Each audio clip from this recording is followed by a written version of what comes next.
Hello ವೀಕ್ಷಕರೇ, ನಮಸ್ಕಾರ. ತಮ್ಮೆಲ್ಲರಿಗೂ ಮತ್ತೊಮ್ಮೆ ಭಾಗ್ಯ ಟಿವಿಗೆ ಸ್ವಾಗತ ಸುಸ್ವಾಗತ ಕೋರ್ತಾ ಇದ್ದೀವಿ. ಭಾಗ್ಯ ಮತ್ತು ಗಿರೀಶ್. ಸ್ನೇಹಿತರೆ, ಒಳ್ಳೆ ರುಚಿಯಾದ ಆಹಾರ ಕೊಟ್ಟಾಗ ನಾಲ್ಗೆ ರುಚಿನ ಅನುಭವಿಸುತ್ತೆ, ಅದರಲ್ಲಿ ಎರಡು ಮಾತಿಲ್ಲ. ಮನಸ್ಸು ಸಹ ಆ ಒಂದು ರುಚಿನ ಸವಿಬೇಕು ಅಂದರೆ ಖಂಡಿತ ಇವತ್ತಿನ ಈ ವಿಡಿಯೋದಲ್ಲಿ ನಾವು ಮಾಡಿ ತಿಳಿಸ್ತಾ ಇರ್ತಕ್ಕಂಥ ಕಾಂಬಿನೇಷನ್ ಆದಂಥ ಗೀ ರೈಸ್ ಹಾಗೆ ಸಾಗುನ ಒಮ್ಮೆ ಮಾಡಿ ನೋಡಿ. ನಿಜವಾಗ್ಲೂ ಅದ್ಭುತವಾದಂಥ ರುಚಿ. ಬನ್ನಿ, ಹಾಗಿದ್ರೆ ಇವತ್ತಿನ ಈ ವಿಡಿಯೋದಲ್ಲಿ ಗೀ ರೈಸ್ ಮಾಡೋದು ಹೇಗೆ, ಗೀ ರೈಸ್ ಬೇಕಾದಂಥ ಸಾಗು ಮಾಡೋದು ಹೇಗೆ ಅಂತ ನೋಡ್ಕೊಳ್ಳೋರಂತೆ. ಮೊದಲಿಗೆ ನಾವಿಲ್ಲಿ ಸಾಗುನ ಮಾಡೋದಕ್ಕೆ ಶುರು ಮಾಡೋಣ. ತುಂಬ ಸೊಗಸಾದಂಥ ಸಾಗು, ತುಂಬ ರುಚಿಯಾದಂಥ ಸಾಗು, ಬಹಳ ಅದ್ಭುತವಾದ ಗಮನ ಹೊಂದಿರತಕ್ಕಂಥ ಸಾಗು ಇದು. ಈ ರೀತಿಯಾದಂಥ ಸಾಗು ಮಾಡೋದಕ್ಕೋಸ್ಕರ ಮೊದಲೇ ಹೇಳಿದಾಗೆ ಆಲೂ ಬಟಾಣಿ ಸಾಗು ಅಂದರೆ ಆಲೂಗಡ್ಡೆ ಮತ್ತು ಹಸಿ ಬಟಾಣಿಯನ್ನು ಉಪಯೋಗಿಸಿ ಸಾಗುನ ಮಾಡ್ತಾ ಇರೋದ್ರಿಂದ ನಾವೇನು ಆಲೂಗಡ್ಡೆನ ತೊಗೊಂಡಿದ್ವಿ ಅದಕ್ಕೆ ಅರ್ಧದಷ್ಟು ಕ್ವಾಂಟಿಟಿ ಹಸಿ ಬಟಾಣಿನ ತೊಗೊಂಡಿರ್ತಕ್ಕಂಥದ್ದು.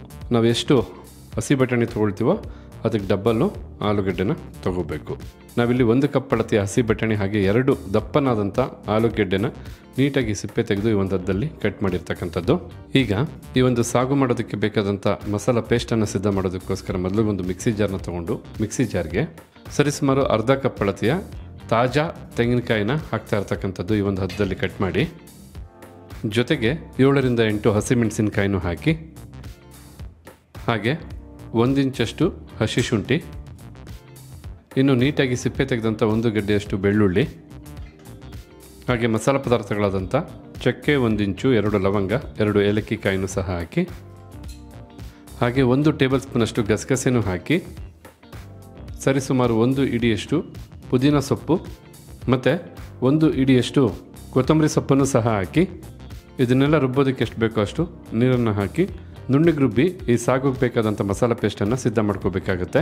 ನೋಡಿ, ಮಿಕ್ಸಿ ಜಾರ್ಗೆ ಹಾಕ್ತಂಥ ಪದಾರ್ಥನೆಲ್ಲ ಈ ಒಂದು ಅದಕ್ಕೆ ಬಹಳ ನುಣ್ಣಗೆ ರುಬ್ಬಿರ್ತಕ್ಕಂಥದ್ದು. ಈ ರೀತಿ ಈ ಒಂದು ಸಾಗುಗೆ ಬೇಕಾದಂಥ ಮಸಾಲ ಪೇಸ್ಟನ್ನು ಸಿದ್ಧ ಮಾಡಿದ ನಂತರ ಈಗ ಈ ಒಂದು ಸಾಗುಗೆ ಬೇಕಾದಂಥ ಒಗ್ಗರಣೆ ಮಾಡೋದಕ್ಕೋಸ್ಕರ ಮೊದಲಿಗೆ ಒಂದು ಕುಕ್ಕರ್ನ ಬಿಸಿ ಮಾಡಿಕೊಂಡು ಬಿಸಿಯಾದಂಥ ಕುಕ್ಕರ್ಗೆ ಸರಿಸುಮಾರು 2 ಟೇಬಲ್ ಸ್ಪೂನಷ್ಟು ಎಣ್ಣೆನ ಹಾಕಿ ಎಣ್ಣೆನ ಬಿಸಿ ಮಾಡ್ಕೋಬೇಕಾಗತ್ತೆ. ನಾವಿಲ್ಲಿ ನಮ್ಮ ಅಡುಗೆಗಳಲ್ಲಿ ಸನ್ಪ್ಯೂರ್ ಅವರ ಫಿಸಿಕಲಿ ರಿಫೈನ್ಡ್ ಸನ್ಫ್ಲವರ್ ಆಯಿಲನ್ನು ಬಳಸ್ತಾ ಇರ್ತಕ್ಕಂಥದ್ದು. ಏಕೆಂದರೆ ಈ ಎಣ್ಣೆಯಲ್ಲಿ ರಿಚ್ ಆಗಿರ್ತಕ್ಕಂಥ ವೈಟಮಿನ್ಸ್ ಎ, ಡಿ, ಇ ಹೇರಳವಾಗಿದೆ. ಹಾಗೆ ಈ ಎಣ್ಣೆಯಲ್ಲಿ ಯಾವುದೇ ರೀತಿಯಾದಂಥ ಕೆಮಿಕಲ್ಸ್ ಇಲ್ಲ, ಹೆಚ್ಚು ಕೊಲೆಸ್ಟ್ರಾಲ್ ಅಂಶ ಸಹ ಇರೋದಿಲ್ಲ. 100% ಪ್ಯೂರಿಟಿ ಆದಂಥ ಎಣ್ಣೆ. ಎಲ್ಲದಕ್ಕಿಂತ ಹೆಚ್ಚಾಗಿ ಭಾರತದ ಮಾತ್ರ ಪೇಟೆಂಟೆಡ್ ಟೆಕ್ನಾಲಜಿನ ಒಳಗೊಂಡು ತಯಾರು ಮಾಡ್ತಕ್ಕಂಥ ಎಣ್ಣೆ ಆಗಿರೋದ್ರಿಂದ ನಮ್ಮ ಅಡುಗೆಗಳಲ್ಲಿ ಸನ್ಪ್ಯೂರ್ ಅವರ ಫಿಸಿಕಲಿ ರಿಫೈನ್ಡ್ ಸನ್ಫ್ಲವರ್ ಆಯಿಲನ್ನು ಬಳಸ್ತಾ ಇರ್ತಕ್ಕಂಥದ್ದು. ಈಗ ಬಿಸಿಯಾದಂಥ ಎಣ್ಣೆಗೆ ಸ್ವಲ್ಪ ಸೋಂಪು ಕಾಳು ಹಾಗೆ ಸ್ವಲ್ಪ ಕಸೂರಿ ಮೆಥಿನ ಹಾಕಿ ಒಮ್ಮೆ ಬೆರೆಸಿ ಬಿಸಿ ಮಾಡಿಕೊಂಡ್ರೆ ಸಾಕಾಗುತ್ತೆ. ಈ ಸಮಯದಲ್ಲಿ ಬಹಳ ಚಿಕ್ಕದಾಗಿ ಕಟ್ ಮಾಡೋದಂಥ 1 ಈರುಳ್ಳಿನ ಹಾಕಿ 2 ನಿಮಿಷಗಳ ಕಾಲ ಈರುಳ್ಳಿನ ಫ್ರೈ ಮಾಡ್ಕೋಬೇಕು. ಈರುಳ್ಳಿನ ಮೀಡಿಯಂ ಫ್ಲೇಮ್ನಲ್ಲೇ ಫ್ರೈ ಮಾಡಿಕೊಂಡ್ರೆ ಸಾಕಾಗುತ್ತೆ. ಈಗ ಇಲ್ಲಿ ಈರುಳ್ಳಿನ ಮೀಡಿಯಂ ಫ್ಲೇಮ್ನಲ್ಲೇ 2 ನಿಮಿಷ ಭಾಳ ಚೆನ್ನಾಗಿ ಬೆರೆಸಿ ಬಿಸಿ ಮಾಡಾಯಿತು. ಈ ಸಮಯದಲ್ಲಿ ಬಹಳ ಚಿಕ್ಕದಾಗಿ ಕಟ್ ಮಾಡಿದಂಥ 1 ಟೊಮೊಟೊ ಹಣ್ಣನ್ನು ಹಾಕಿ, ಟೊಮೊಟೊ ಹಣ್ಣು ಚೆನ್ನಾಗಿ ಬೆಂದು ಮೃದು ಆಗಬೇಕಂದ್ರೆ ಸಾಫ್ಟ್ ಆಗಬೇಕು, ಅಲ್ಲಿವರೆಗೂ ಟೊಮೊಟೊ ಹಣ್ಣನ್ನು ಫ್ರೈ ಮಾಡ್ಕೋಬೇಕಾಗತ್ತೆ. ಸರಿಸುಮಾರು ಒಂದು 4-5 ನಿಮಿಷ ಬೇಕಾಗ್ಬೋದು ಟೊಮೊಟೊ ಹಣ್ಣು ಚೆನ್ನಾಗಿ ಬೆಂದು ಸಾಫ್ಟ್ ಆಗೋದಕ್ಕೆ. ಟೊಮೊಟೊ ಹಣ್ಣನ್ನು ಸಹ ಮೀಡಿಯಂ ಫ್ಲೇಮ್ನಲ್ಲೇ ಫ್ರೈ ಮಾಡ್ತಾ ಇರ್ತಕ್ಕಂಥದ್ದು. ನೋಡಿ, ಇಲ್ಲಿ ಟೊಮೊಟೊ ಹಣ್ಣು ಬಹಳ ಚೆನ್ನಾಗಿ ಬೆಂದು ಮೃದುವಾಗಿ ಈರುಳ್ಳಿ ಜೊತೆ ಬೆರೆತೋಗಿದೆ. ಈ ಒಂದು ಹದದವರೆಗೂ ಟೊಮೊಟೊ ಹಣ್ಣನ್ನು ಫ್ರೈ ಮಾಡಿದ ನಂತರ ಮಿಕ್ಸಿ ಜಾರಲ್ಲಿ ರುಬ್ಬಿದಂಥ ಮಸಾಲ ಪೇಸ್ಟನ್ನು ಹಾಕಿ ಸರಿಸುಮಾರು 5 ನಿಮಿಷಗಳ ಕಾಲ ಮಸಾಲ ಪೇಸ್ಟನ್ನು ಮೀಡಿಯಂ ಫ್ಲೇಮ್ನಲ್ಲೇ ಚೆನ್ನಾಗಿ ಫ್ರೈ ಮಾಡ್ಕೋಬೇಕು.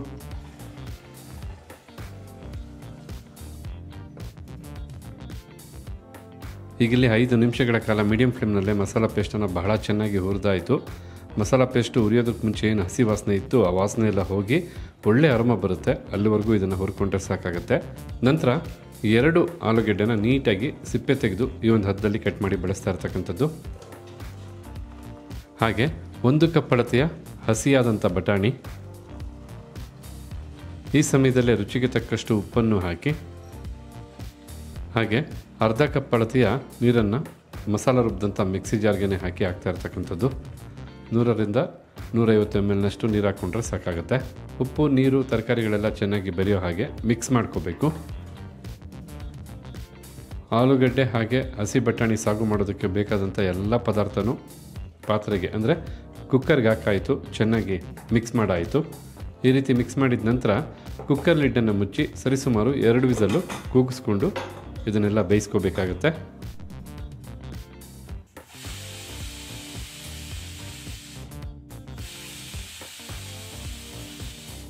ಈಗ ಇಲ್ಲಿ ಕುಕ್ಕರ್ 2 ವಿಸಲ್ ಬಂದಾಯಿತು. ಫ್ಲೇಮನ್ನು ಆಫ್ ಮಾಡ್ಕೊಳ್ಳೋಣ. ಕುಕ್ಕರ್ ಕಂಪ್ಲೀಟಾಗಿ ತಣ್ಣಗಾದ ನಂತರ ನೋಡೋಣ ಯಾವ ರೀತಿಯಾಗಿ ಆಲೂಗಡ್ಡೆ ಆಗಿ ಹಸಿ ಬಟಾಣಿನ ಉಪಯೋಗಿಸಿ ಮಾಡಿದಂಥ ಸಾಗು ಸಿದ್ಧವಾಗಿರುತ್ತೆ ಅಂತ. ಸ್ವಲ್ಪ ಹೊತ್ತಿನ ನಂತರ ಕಂಪ್ಲೀಟಾಗಿ ಕುಕ್ಕರು ತಣ್ಣಗಾಗಿರ್ತಕ್ಕಂಥದ್ದು. ಹಾಗೆ ತಾವಿಲ್ಲಿ ನೋಡ್ತಾ ಇರ್ಬೋದು, ಸಾಗು ಬಹಳ ಚೆನ್ನಾಗಿ ಬೆಂದು ಸಿದ್ಧವಾಗಿರ್ತಕ್ಕಂಥದ್ದು. ಬಿಸಿನಲ್ಲೇ ಒಮ್ಮೆ ಮಿಕ್ಸ್ ಮಾಡ್ಕೋಬೇಕಾಗತ್ತೆ. ಕಲರ್ ನೋಡ್ತಾ ಇರೋ ಗೊತ್ತಾಗ್ತಾ ಇರ್ಬೋದು. ಹಾಗೆ ಇದರ ಒಂದು ಅರೋಮನೆ ತಿಳಿಸ್ತಾ ಇದೆ. ಈ ಒಂದು ಸಾಗುವಿನ ರುಚಿ ಎಂಥದ್ದು ಅಂತ ಖಂಡಿತ ಮಸಾಲ ಭರಿತವಾದಂಥ ಖಾರವಾಗಿ ಒಳ್ಳೆ ಬಾಯಿ ಚಪ್ಪರಿಸಿ ತಿಂತಕ್ಕಂಥ ರುಚಿನಲ್ಲಿ ಸಿದ್ಧವಾಗಿರ್ತಕ್ಕಂಥದ್ದು ಈ ಒಂದು ಆಲೂಗಡ್ಡೆ ಹಾಗೆ ಹಸಿ ಬಟಾಣಿ ಸಾಗು ಅಂತ ಹೇಳ್ತಾ, ಈಗ ಸಾಗು ಮಾಡಾಯ್ತಲ್ವಾ, ಬನ್ನಿ ಈಗ ಗೀ ರೈಸ್ ಮಾಡೋದಕ್ಕೆ ಏನೆಲ್ಲ ಪದಾರ್ಥಗಳು ಬೇಕು, ಹಾಗೆ ಗೀ ರೈಸನ್ನು ಯಾವ ರೀತಿ ಮಾಡೋದು, ಆ ರೀತಿಯಾದಂಥ ಗೀ ರೈಸ್ ಮಾಡೋದಕ್ಕೆ ಶುರು ಮಾಡೋಣ. ನಾವು ತಯಾರು ಮಾಡ್ತಾ ಇರ್ತಕ್ಕಂಥ ಇವತ್ತಿನ ಗೀ ರೈಸ್ಗೆ 1 ಕಪ್ ಅಳತೆಯ ಜೀರಾ ರೈಸನ್ನು ಬಳಸಿ ತಯಾರು ಮಾಡ್ತಾ ಇರೋದು. ಜೀರಾ ರೈಸನ್ನು ಉಪಯೋಗಿಸಿ ನೀವು ಗೀ ರೈಸ್ ಮಾಡಿದ್ರೆ ಘಮ ಅಂತ ಅರೋಮನು ಬರ್ತಾ ಇರುತ್ತೆ, ರುಚಿನೂ ತುಂಬ ಚೆನ್ನಾಗಿರುತ್ತೆ. ಗೀ ರೈಸ್ಗೆ ರುಚಿ ಕೊಡ್ತಕ್ಕಂಥದ್ದೇ ತೆಂಗಿನಕಾಯಿ ಹಾಲು. ನಾವಿಲ್ಲಿ 1 ಕಪ್ ಅಳತೆಯ ತುರಿದಂಥ ತೆಂಗಿನಕಾಯಿನ ತೊಗೊಂಡಿರ್ತಕ್ಕಂಥದ್ದು. ಈಗ ಇದನ್ನು 1 ಕಪ್ ಅಳತೆಯ ನೀರು ಹಾಕಿ ರುಬ್ಕೊಂಡು ತೆಂಗಿನಕಾಯಿ ಹಾಲನ್ನ ಸಿದ್ಧ ಮಾಡ್ಕೋಬೇಕಾಗತ್ತೆ. ಈಗ ಒಂದು ಮಿಕ್ಸಿ ಜಾರ್ಗೆ 1 ಕಪ್ ಅಳತೆಯ ತೆಂಗಿನಕಾಯಿ ತುರಿನ ಹಾಕಿ, ಹಾಗೆ ಅದೇ ಕಪ್ಗೆ 1 ಕಪ್ ಅಳತೆಯ ನೀರನ್ನು ಹಾಕಿ ಬಳಸ್ತಾ ಇರ್ತಕ್ಕಂಥದ್ದು. ಈಗ ಇದನ್ನು ಮೊದಲಿಗೆ ಚೆನ್ನಾಗಿ ರುಬ್ಕೊಬೇಕಾಗತ್ತೆ. ಸಾಧ್ಯವಾದಷ್ಟು ನುಣ್ಣಗೆ ರುಬ್ಕೊಳ್ಳಿ. ಈಗ ಮಿಕ್ಸಿ ಜಾರಿಂದ ನುಣ್ಣಗೆ ರುಬ್ಬಿದಂಥ ತೆಂಗಿನಕಾಯಿ ಹಾಲನ್ನು ನೀಟಾಗಿ ಫಿಲ್ಟ್ರ್ ಮಾಡಿಕೊಂಡು ಹಾಲನ್ನು ಬೇರ್ಪಡಿಸ್ಕೋಬೇಕು. ನಮಗೆ ಈ ರೀತಿಯಾಗಿ ತೆಂಗಿನಕಾಯಿ ಹಾಲು 1.5 ಕಪ್ಪಷ್ಟು ಬೇಕು. ಆದ ಕಾರಣ ಮೊದಲಿಗೆ ಒಮ್ಮೆ ರುಬ್ಬಿದಾಗ ಎಷ್ಟು ಸಾಧ್ಯವಾಗುತ್ತೋ ಅಷ್ಟು ಹಾಲನ್ನು ಹೊರ ತೆಗೆದು ನಂತರ ಇನ್ನು ಸ್ವಲ್ಪ ನೀರು ಹಾಕಿ ರುಬ್ಕೊಂಡ್ರು ಆಯಿತು.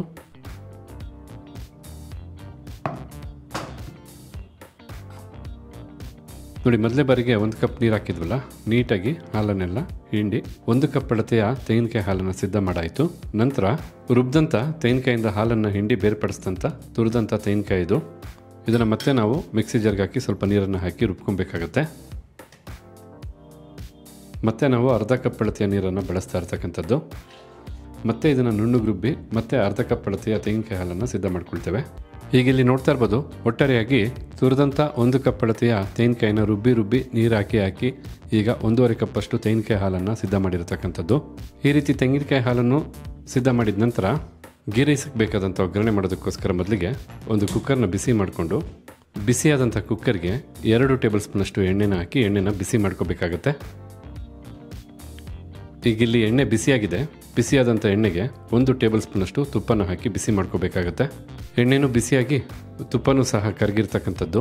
ಈ ಸಮಯದಲ್ಲಿ ಮಸಾಲ ಪದಾರ್ಥಗಳಾದಂಥ ಏಲಕ್ಕಿ, ಕಲ್ಲುವ್ವ, ಸೋಂಪು ಕಾಳು, ಕಸೂರಿ ಮೇಥಿ, ಚಕ್ಕೆ, ಲವಂಗ ಹಾಗೆ ಸ್ಟಾರ್ ಮಸಾಲನ ಹಾಕಿ, ಈ ಎಲ್ಲ ಮಸಾಲ ಪದಾರ್ಥಗಳ ಜೊತೆಗೇ ಒಂದೇ ಒಂದು ಪಲಾವ್ ಎಲೆನ ಹಾಕಿ ಸರಿಸುಮಾರು 30 ಸೆಕೆಂಡು ತುಪ್ಪ ಮತ್ತು ಎಣ್ಣೆಯಲ್ಲಿ ಇದನ್ನೆಲ್ಲ ಬಿಸಿ ಮಾಡಿಕೊಂಡು ಫ್ರೈ ಮಾಡ್ಕೋಬೇಕಾಗತ್ತೆ. ಈ ರೀತಿ ಇದನ್ನೆಲ್ಲ ಫ್ರೈ ಮಾಡಿದ ನಂತರ ಬಹಳ ಚಿಕ್ಕದಾಗಿ ಕಟ್ ಮಾಡಿದಂಥ 1 ಈರುಳ್ಳಿನ ಹಾಕಿ 3 ನಿಮಿಷಗಳ ಕಾಲ ಮೀಡಿಯಂ ಫ್ಲೇಮ್ನಲ್ಲಿ ಇದನ್ನೆಲ್ಲ ಫ್ರೈ ಮಾಡ್ಕೋಬೇಕು. ಈರುಳ್ಳಿ ಜೊತೆಗೇ ಈ ರೀತಿ ಮಧ್ಯಕ್ಕೆ ಸೀಳಿದಂಥ 5 ಹಸಿಮೆಣಸಿನ್ಕಾಯಿನ ಹಾಕಿ ಸರಿಸುಮಾರು 3 ನಿಮಿಷಗಳ ಕಾಲ ಈರುಳ್ಳಿ ಹಾಗೆ ಹಸಿಮೆಣಸಿನ್ಕಾಯಿನ ಫ್ರೈ ಮಾಡ್ಕೋಬೇಕಾಗತ್ತೆ, ಅದು ಮೀಡಿಯಂ ಫ್ಲೇಮ್ನಲ್ಲಿ. ಈಗಿಲ್ಲಿ ಈರುಳ್ಳಿನ 3 ನಿಮಿಷಗಳ ಕಾಲ ಚೆನ್ನಾಗಿ ಫ್ರೈ ಮಾಡಾಯಿತು. ಈಗ 1 ಟೀ ಸ್ಪೂನಷ್ಟು ಶುಂಠಿ ಬೆಳ್ಳುಳ್ಳಿ ಪೇಸ್ಟನ್ನು ಹಾಕಿ 30 ಸೆಕೆಂಡು ಬೆರೆಸಿ ಬಿಸಿ ಮಾಡಿಕೊಂಡ್ರೆ ಸಾಕು. ಅಂದರೆ ಶುಂಠಿ ಬೆಳ್ಳುಳ್ಳಿ ಪೇಸ್ಟಲ್ಲಿರ್ತಕ್ಕಂಥ ಹಸಿ ವಾಸನೆ ಹೋಗೋವರೆಗೂ ಬಿಸಿ ಮಾಡಿಕೊಂಡ್ರೆ ಸಾಕಾಗುತ್ತೆ. ಈ ರೀತಿಯಾಗಿ ಶುಂಠಿ ಬೆಳ್ಳುಳ್ಳಿ ಪೇಸ್ಟನ್ನು ಸಹ ಚೆನ್ನಾಗಿ ಫ್ರೈ ಮಾಡಿದ ನಂತರ ನೋಡಿ, ಜನರಲಾಗಿ ಗೀ ರೈಸ್ಗೆ ಬರೀ ಹಸಿ ಬಟಾಣಿ ಮಾತ್ರ ಉಪಯೋಗಿಸ್ತಾರೆ. ಆದರೆ ರುಚಿ ಮತ್ತು ನೋಡೋದಕ್ಕೆ ತಿನ್ನೋದಕ್ಕೆ ಚೆನ್ನಾಗಿರೋದಕ್ಕೋಸ್ಕರ ನಾವಿಲ್ಲಿ 50 ಗ್ರಾಮ್ ಅಥವಾ 3 ಟೇಬಲ್ ಸ್ಪೂನಷ್ಟು ಸ್ವೀಟ್ ಕಾರ್ನ್ ಅಂದರೆ ಜೋಳನ ಹಾಕಿ, ಹಾಗೆ 50 ಗ್ರಾಮ್ ಅಥವಾ 3ರಿಂದ 4 ಟೇಬಲ್ ಸ್ಪೂನಷ್ಟು ಹಸಿ ಬಟಾಣಿ ಜೊತೆಗೆ 50 ಗ್ರಾಮಷ್ಟು ಪನ್ನೀರ್ ಕ್ಯೂಬ್ಸನ್ನು ಹಾಕಿ, ಈ ಗೀ ರೈಸ್ನ ರುಚಿ ಮತ್ತಷ್ಟು ಹೆಚ್ಚು ಮಾಡೋದಕ್ಕೋಸ್ಕರ ಅಣಬೆ ಅಂದರೆ ಮಶ್ರೂಮನ್ನು 50 ಗ್ರಾಮ್ ಅಷ್ಟು ಬಳಸ್ತಾ ಇರ್ತಕ್ಕಂಥದ್ದು. ಮಶ್ರೂಮ್ ಅಂತಕ್ಕಂಥದ್ದು ಆಪ್ಷನ್ನು, ಕೆಲವರು ತಿಂತಾರೆ ಕೆಲವರು ತಿನ್ನೋದಿಲ್ಲ, ಬೇಕಿದ್ರೆ ಉಪಯೋಗಿಸಿ, ಇಲ್ಲಾಂದರೆ ಸ್ಕಿಪ್ ಮಾಡ್ಬೋದು. ಈ ಪದಾರ್ಥನೆಲ್ಲ 1 ನಿಮಿಷಗಳ ಕಾಲ ಚೆನ್ನಾಗಿ ಬೆರೆಸಿ ಬಿಸಿ ಮಾಡಿಕೊಂಡ್ರೆ ಸಾಕಾಗುತ್ತೆ.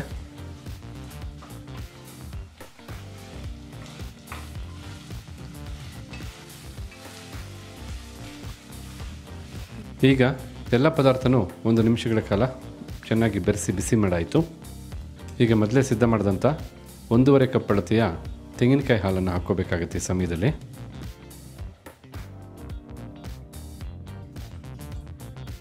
ನೀರನ್ನು ಬಳಸ್ತಾ ಇಲ್ಲ, ನೀರಿನ ಬದಲಿಗೆ ತೆಂಗಿನಕಾಯಿ ಹಾಲನ್ನು ಬಳಸ್ತಾ ಇರೋದು ಮರಿಬೇಡಿ. ತೆಂಗಿನಕಾಯಿ ಹಾಲನ್ನು ಹಾಕಿದ ನಂತರ 1 ಕಪ್ ಅಳತೆಯ ಜೀರಾ ರೈಸನ್ನು ನೀಟಾಗಿ ತೊಳೆದು ಬಳಸ್ತಾ ಇರ್ತಕ್ಕಂಥದ್ದು. ಅಂದರೆ ಸುಮಾರು 1/4 kg ಅಕ್ಕಿ. ಈ ಸಮಯದಲ್ಲಿ ರುಚಿಗೆ ತಕ್ಕಷ್ಟು ಉಪ್ಪನ್ನು ಹಾಕಿ, ಉಪ್ಪಿನ ಜೊತೆಗೇ 1 ಟೀ ಸ್ಪೂನಷ್ಟು ತಾಜಾ ನಿಂಬೆಹಣ್ಣಿನ ರಸನೂ ಸಹ ಹಾಕಿ ಈಗ ಎಲ್ಲ ಪದಾರ್ಥಗಳು ಚೆನ್ನಾಗಿ ಬೆರೆಯೋ ಹಾಗೆ ಮಿಕ್ಸ್ ಮಾಡ್ಕೋಬೇಕು. ಜನರಲಾಗಿ ಗೀ ರೈಸ್ ನೋಡಿದಾಗ ನಿಮಗೆ ಅದರ ಬಣ್ಣನೇ ಇಷ್ಟ ಆಗುತ್ತೆ. ಬಟ್ ಈ ರೀತಿಯಾಗಿ ತೆಂಗಿನಕಾಯಿ ಹಾಲನ್ನು ಹಾಕಿ ಆ ಒಂದು ಗೀ ರೈಸ್ನ ಸಿದ್ಧ ಮಾಡ್ಕೊಳ್ಳೋದ್ರಿಂದ ನಿಮಗೆ ಹೋಟ್ಲಲ್ಲಿ ಸಿಗ್ತಕ್ಕಂಥ ಅದೇ ಟೆಕ್ಸ್ಚರು, ಅದೇ ಬಣ್ಣ, ಅದೇ ರುಚಿ ದೊರಕತಕ್ಕಂಥದ್ದು. ಚೆನ್ನಾಗಿ ಮಿಕ್ಸ್ ಮಾಡಿದ ನಂತರ ಕುಕ್ಕರ್ ಲಿಡ್ಡನ್ನು ಕ್ಲೋಸ್ ಮಾಡಿ 2 ವಿಸಲ್ ಕೂಗಿಸ್ಕೊಂಡ್ರೆ ಸಾಕು. ಘಮ ಘಮ ಅಂತ ಒಳ್ಳೆ ಅರೋಮಭರಿತವಾಗಿ ಬಿಸಿ ಬಿಸಿಯಾಗಿ ಗೀ ರೈಸ್ ಒಳ್ಳೆ ಬಣ್ಣದಲ್ಲಿ ಸಿದ್ಧವಾಗಿಬಿಡುತ್ತೆ. ಗೀ ರೈಸ್ ರೆಸಿಪಿ ಎಷ್ಟು ರುಚಿ ಇರುತ್ತೋ ಅಷ್ಟೇ ತಯಾರು ಮಾಡೋದಕ್ಕೆ ಸುಲಭ. 2 ವಿಸಲ್ಲು ಕುಕ್ಕರ್ ಕೂಗಿ ಕುಕ್ಕರ್ ತಣ್ಣಗಾಗಲಿ ಯಾವ ರೀತಿಯಾಗಿ ಗೀ ರೈಸ್ ಸಿದ್ಧವಾಗಿರುತ್ತೆ ಅಂತ ನೀವು ನೋಡೋರಂತೆ.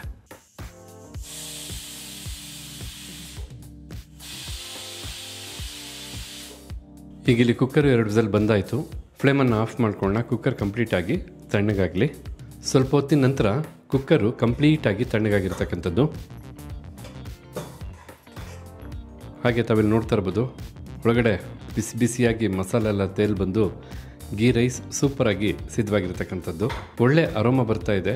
ಮೇಲೆ ಮಸಾಲ ಪದಾರ್ಥ ಎಲ್ಲ ತೇಲ್ ಬಂದಿರೋದ್ರಿಂದ ಒಮ್ಮೆ ಬಿಸಿನಲ್ಲೇ ಮಿಕ್ಸ್ ಮಾಡ್ಕೋಬೇಕಾಗತ್ತೆ.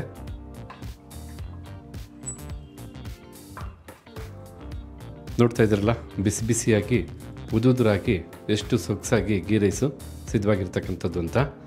ಓಕೆ ವೀಕ್ಷಕರೇ, ಈಗಿಲ್ಲಿ ಬಿಸಿ ಬಿಸಿಯಾಗಿ ಗೀ ರೈಸನ್ನು ಮಾಡೋದು ನೋಡಿದ್ರಿ. ಬನ್ನಿ ಇವೆರಡನ್ನು ಒಳ್ಳೆ ಕಾಂಬಿನೇಷನ್ ಮಾಡಿ ಬಡಿಸ್ ನೋಡೋಣ. ಯಾವ ರೀತಿಯಾಗಿ ಕಾಣುತ್ತೆ, ಯಾವ ರೀತಿಯಾಗಿ ನಿಮ್ಗೆ ಆಸೆ ಬರುತ್ತೆ ತಿನ್ನಬೇಕು ಅಂತ, ಹಾಗೆ ನಿಮ್ಮ ಮನಸ್ಸಲ್ಲಿ ಏನು ಭಾವನೆ ಮೂಡುತ್ತೆ ಅಂತ ಕಮೆಂಟ್ ಬಾಕ್ಸಲ್ಲಿ ಕಮೆಂಟ್ ಮಾಡೋದನ್ನು ಮರಿಬೇಡಿ. ಯಾಕೆಂದರೆ ಇವತ್ತು ನಾ ಮಾಡಿ ತಿಳಿಸಿದಂಥ ಸಾಗು ಹಾಗೆ ಗೀ ರೈಸ್ ರೆಸಿಪಿ ತಮಗೆಲ್ಲರಿಗೂ ಇಷ್ಟ ಆಗಿದೆ ಅಂತ ತಿಳ್ಕೊಂಡಿದ್ದೀನಿ. ಇಷ್ಟ ಆಗಿದ್ದರೆ ವಿಡಿಯೋಗೊಂದು ಲೈಕ್ ಮಾಡಿ, ಹಾಗೆ ಈ ರೆಸಿಪಿ ಬಗ್ಗೆ ತಮಗಿರ್ತಕ್ಕಂಥ ಅನಿಸಿಕೆ ಅಭಿಪ್ರಾಯನ ತಿಳಿಸೋದನ್ನು ಮರಿಬೇಡಿ. ಎಲ್ಲದಕ್ಕಿಂತ ಹೆಚ್ಚಾಗಿ ಈ ವಿಡಿಯೋನ ಮತ್ತೊಬ್ಬರಿಗೂ ಹೆಲ್ಪ್ ಆಗೋ ಹಾಗೆ ಶೇರ್ ಮಾಡಿ ಅಂತ ಹೇಳ್ತಾ ತಮಗೆಲ್ಲರಿಗೂ ಧನ್ಯವಾದನ ತಿಳಿಸ್ತಾ ಇದ್ದೀವಿ. ಮತ್ತೊಂದು ಹೊಸ ವಿಡಿಯೋದಲ್ಲಿ ಹೊಸ ರೆಸಿಪಿ ಜೊತೆ ತಮ್ಮನ್ನ ಭೇಟಿ ಮಾಡ್ತೀವಿ. ಅಲ್ಲಿವರೆಗೂ ನಮಸ್ಕಾರ ವೀಕ್ಷಕರೇ.